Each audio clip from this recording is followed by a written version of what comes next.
నమస్తే, welcome to our channel. నేను మిషాల్ని. కాకినాడ జీజీహెచ్లో వైద్య విద్యార్థులపై లైంగిక దాడి జరిగింది. అయితే అధికారులు సీఎం చంద్రబాబు నాయుడు గారికి ఆదేశించారు. తర్వాత వాళ్ళ మీద కఠిన చర్యలు తీసుకోవాలని సీఎం ఆదేశించారు. తర్వాత ఇంకేం జరుగుతుంది, ఇలాంటివన్నీ డిస్కషన్ చేసే ముందు స్టూడియోలో ఉన్నారు పొలిటికల్ అనలిస్ట్ శ్రీలీల గారు ఉన్నారు. వారిని అడిగే విషయాలన్నీ తెలుసుకుందాం. నమస్కారం మేడం. నమస్తే అమ్మా. మేడం, ఇప్పుడు జీజీహెచ్లో అంటే కాకినాడలో జరిగింది. జీజీహెచ్లో వైద్య విద్యార్థుల మీద లైంగిక దాడి జరిగింది. అయితే వాళ్ళ అధికారులు కూడా సీఎం చంద్రబాబు నాయుడు గారికి ఆదేశించారు.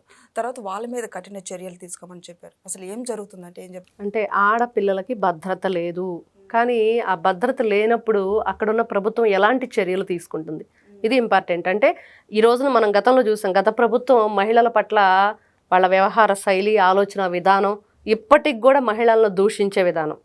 మరి అలాంటి ప్రభుత్వం ఉన్నప్పుడు ఏం జరిగింది, ఈ రోజున కూటమి ప్రభుత్వం వచ్చాక మహిళలకి ఎలాంటి గౌరవం దక్కుతుంది అంటే అక్కడ వైద్య విద్యార్థినులు ఎవరైతే ఉన్నారో వాళ్ళందరి మీద కూడా మొన్న ఎప్పుడైతే 2025 జూలై 9వ తారీఖు వరకు కూడా ఎవరైతే కళ్యాణ్ చక్రవర్తి అనే ఒక వ్యక్తి మీద మరి కేసు నమోదు చేయటం, అతని మీదే వాళ్ళందరూ కూడా కంప్లైంట్ చేయటం, ఇంకా ఇంకొక 2-3 డాక్టర్లు కూడా ఉన్నారు అనేది వినిపిస్తోంది.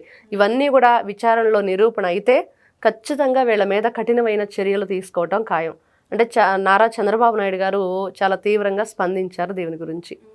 ఎక్కడైనా సరే మహిళల పట్ల గతంలో చెప్పారు, ఎన్నోసార్లు చెప్పారు. ప్రతిసారి ఎక్కడ మీటింగ్ జరిగినా ఎవరైనా సరే మహిళల పట్ల అనుచిత వ్యాఖ్యలు చేయటం, అసభ్యంగా ప్రవర్తించడం లాంటివి చేస్తే అదే వారికి చివరి రోజు.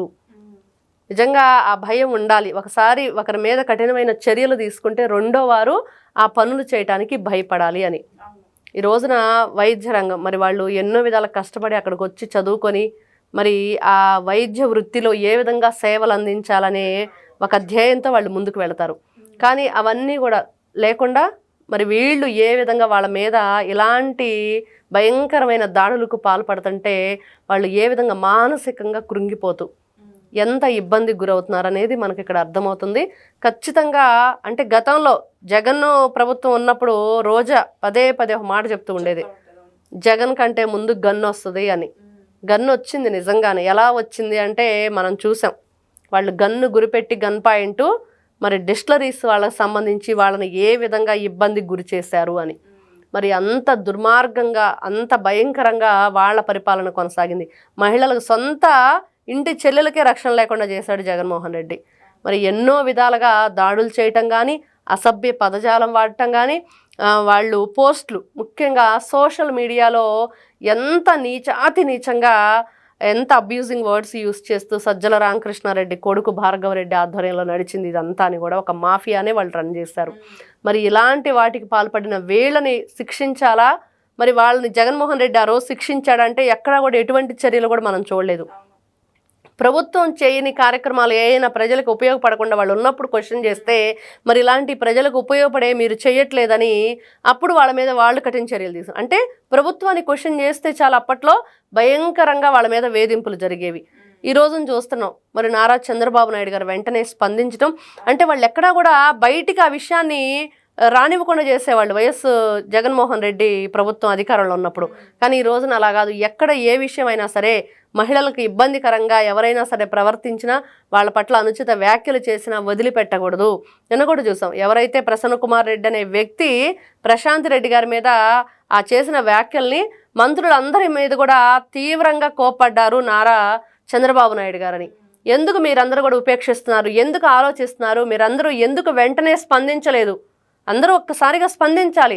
అప్పుడే ఒక బలం చేకూరుతుంది, అవతల వ్యక్తికి ఒక భయం ఏర్పడుతుంది. ఎప్పుడైనా మనం తప్పు చేశామంటే ఈ విధంగా ప్రశ్నించే గొంతుకులు ఉన్నాయి. పార్టీ ఈ రోజున ఏదుంది, ప్రజల పక్షాన మహిళల పక్షాన ఉండే ప్రభుత్వం ఉంది. ఖచ్చితంగా నిన్న కూడా విన్నాం, నారా చంద్రబాబు నాయుడు గారు చెప్తున్నారు, నేను డ్వాక్రా మహిళలకు సంబంధించి డ్వాక్రా పెట్టినప్పటి నుంచి కూడా ఎప్పుడు కూడా మహిళల పట్ల వాళ్ళకి ఎక్కువగా నేను ప్రాధాన్యత ఇస్తూ వచ్చాను. కాబట్టి ఇప్పుడు కూడా ఎప్పటికి కూడా మహిళలకే ఎక్కువ ప్రాధాన్యత ఉంటుంది. అదేవిధంగా వాళ్ళకి ఎలాంటి ఇబ్బందులు ఎదురైనా కూడా ఖచ్చితంగా దాని మీద కఠినమైన చర్యలు తీసుకోండి. నిజంగా కాకినాడ రంగారాయ మెడికల్ కాలేజీ చాలా దానికి పేరు ప్రతిష్టలు ఉన్న కాలేజీ. దానిలో ఈ విధంగా విద్యార్థులకి ఇలాంటి ఇబ్బందికరమైన పరిస్థితులు ఏర్పడటం అనేది చాలా దురదృష్టకరం. రోజు చాలా సందర్భాల్లో అంటే ప్రెస్ మీట్ పెట్టినప్పుడల్లా మాట్లాడుతూ ఉంటుంది మేడం. మహిళలకు కూటమి ప్రభుత్వం వచ్చి 1 year అవుతున్నా మహిళలకు శాంతి భద్రత లేదు, మహిళలకు భద్రత లేకుండా పోతుంది, ఎక్కడ లైంగిక వేధింపులు జరుగుతున్నా కూడా కూటమి ప్రభుత్వం పట్టించుకోవట్లేదు అన్న వ్యాఖ్యలు. వాళ్ళు అధికారంలో ఉన్నప్పుడు ఏం చేశారు ఫస్ట్ ఒకసారి ఆవిడ ఆలోచించుకుంటే, ఈ రోజున కూటమి ప్రభుత్వం ఏం చేస్తుందో తెలిస్తే అలా మాట్లాడదు. ఆవిడకి మాట్లాడటం చేత కాదు. ఆవిడ మాట్లాడితే బూతులే మాట్లాడిద్ది, ఇంకంతకంటే భయంకరమైన మాటలు మాట్లాడుతూ ఉండిద్ది, మంత్రులను తిడుతుంది, ఎమ్మెల్యేలను తిడుతుంది, ప్రజలను కూడా ఈ రోజున తిట్టే పరిస్థితికి ఆవిడ వచ్చింది. ఎందుకంటే ఈ రోజున వాళ్ళని ఎవరిని కూడా ప్రజలు ఓటేసి గెలిపించలేదు కాబట్టి. ఒక్కసారి ఆవిడ ఆలోచించుకుంటే మనం చూసాం, ఒక చిన్నపిల్ల మీద ఎవరైతే ఒక వ్యక్తి దాడికి పాల్పడ్డాడో అతను పోలీసుల నుంచి తప్పించుకోలేక మరి ఏదో ఒక నీటి కుంటలో పడి చనిపోయిన పరిస్థితి. ఆ ఇంటి వాళ్ళు ఎవరైతే వాళ్ళ బంధువులు తల్లిదండ్రులు ఉన్నారో వాళ్ళు కూడా ఆ బాడీని తీసుకోవడానికి ఇష్టపడని పరిస్థితి. అంటే ప్రభుత్వం ఎంత కఠినంగా వ్యవహరిస్తుంది అట్లాంటి వ్యక్తుల పట్ల అదే క్లియర్గా అర్థమవుతుంది. ఎక్కడ తప్పించుకునే ఇది లేక ఎక్కడ బ్రతకాలో తెలియక చివరికి చేసిన పాపం వెంటాడుతుంది అన్నట్లుగా ఆ అబ్బాయి సూసైడ్ చేసుకున్నాడు. ఏ విధంగా ప్రభుత్వం పనిచేస్తుంది, పోలీసులు ఏ విధంగా చర్యలు తీసుకుంటున్నారంటే రోజా ఆవిడకి కనిపించట్లేదు, వినిపించట్లేదు, అధికారం కోల్పోయిన దగ్గర నుంచి. అదైతే క్లియర్గా అర్థమవుతుంది.